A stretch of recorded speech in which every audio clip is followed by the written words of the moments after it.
This is Mark's Hardware, located a bit north of downtown St. Louis, Missouri at Benton and North 14th Street, just a couple blocks south of the famous Crown Candy, and it is truly a unique hardware store in nearly every conceivable way. It all started in 1875, just a decade after the American Civil War and a year before St. Louis City divorced St. Louis County, which not only means this retail artifact will be celebrating 150 years of business in the year of this video 2025, it makes the Sears Roebuck Company look like an impudent industry disruptor.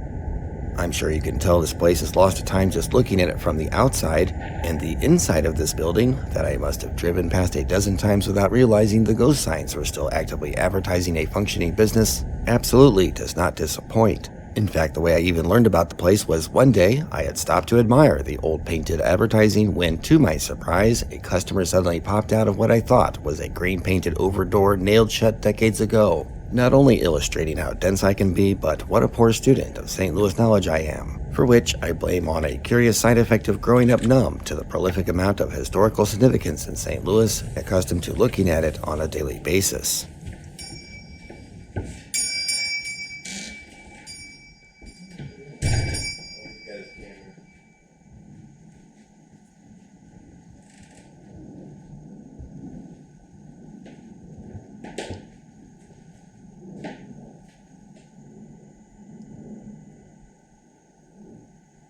This was my second visit with a camera, the previous being way back in December 2020, which didn't yield much in the way of footage except for a short clip at the end of this film.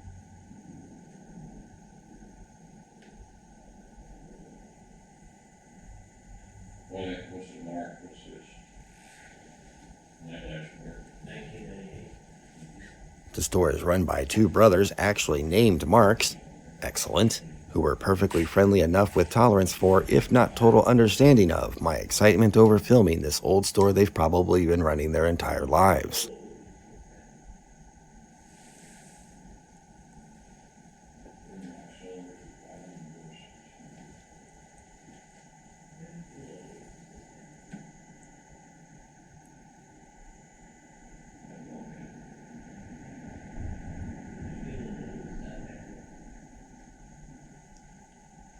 One goal for me as a media creator is to highlight and capture a little essence of less renowned but admirable small businesses and their owners like this, especially ones with long histories, to spur on support and appreciation for their survival in an ever-scaling commercial environment.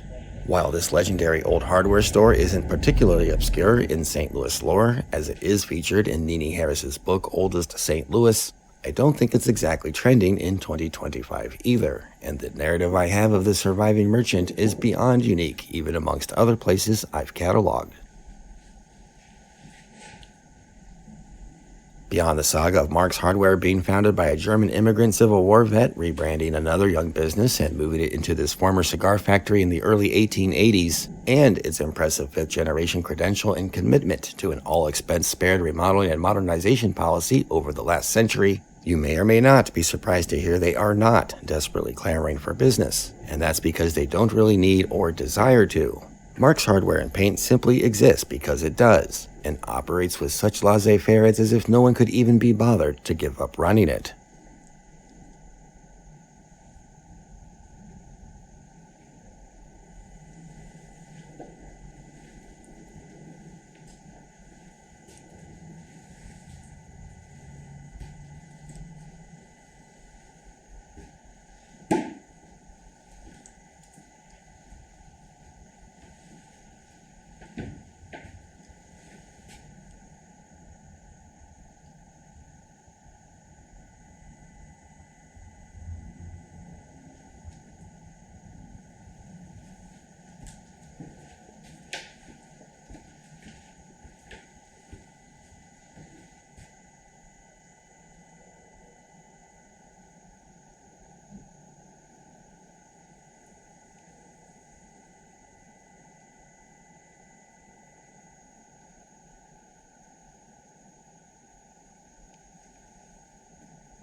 still servicing a local community in what has become a hardware store desert with a viable, if limited, selection of non-competitively priced products. It's a secret gem source for anyone seeking classic hardware goods and services, such as this replacement cloth-covered electrical cord for your 1948 iron and other what feels like new old stock that disappeared from the shelves of big box stores long ago, and I believe the only source of a special historical window mortar for many miles around.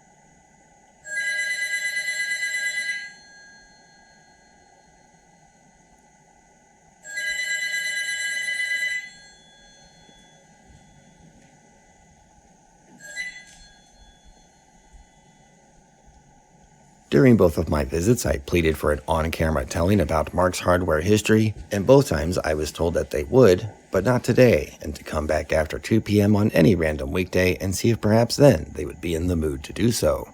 When asked about the future of the store, the answer received was unspecific, citing that they were only still running it for fun and would only stop when that fun runs out or their physical fortitude does. In other words, at any moment.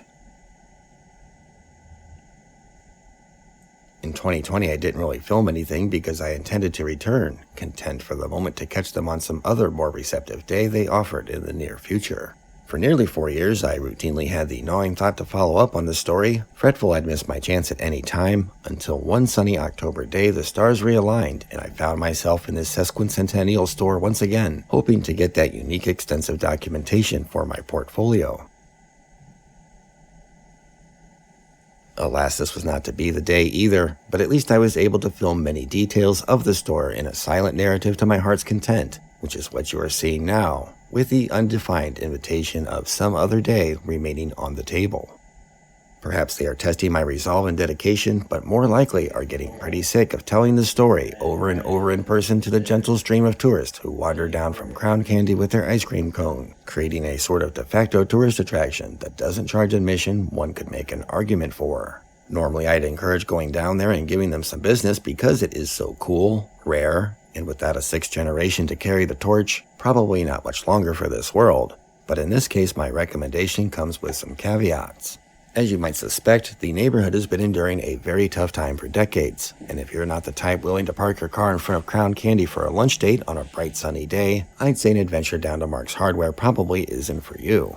However, if you can't resist the desire and go gawk for yourself, try to find something to buy without fussing about the fact it's probably cheaper somewhere else, and consider the markup the price of admission. In my case, I bought a very cheap stop strainer for my kitchen sink as a temporary solution until I can find the right replacement O-ring for my much nicer original. This barely justified purchase goes directly against my preferred pragmatic solution of repairing something I already own for pennies, but the $5 donation for a flimsy, semi-effective 99-cent knockoff illustrates my point of solidarity and respect for the local business.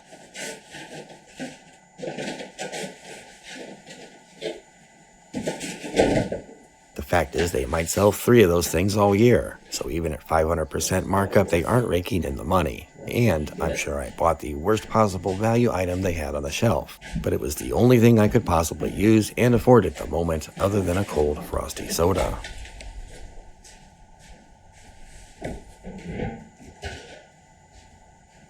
$150 years is a nice round satisfying number that just may be the final trophy that brings permanent closure to the story. Or perhaps some Second Empire enthusiast will buy it and keep it around. Only time will tell.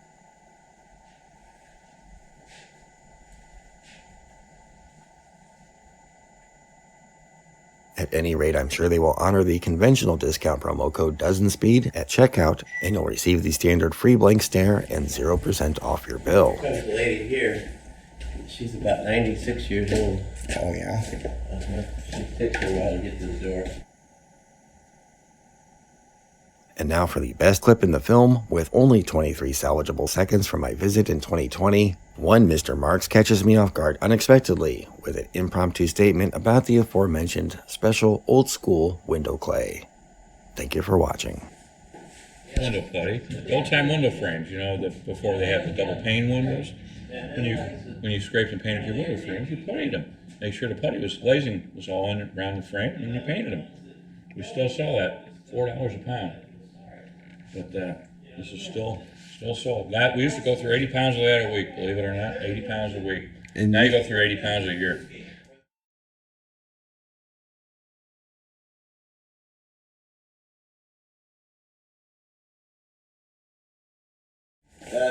17.99.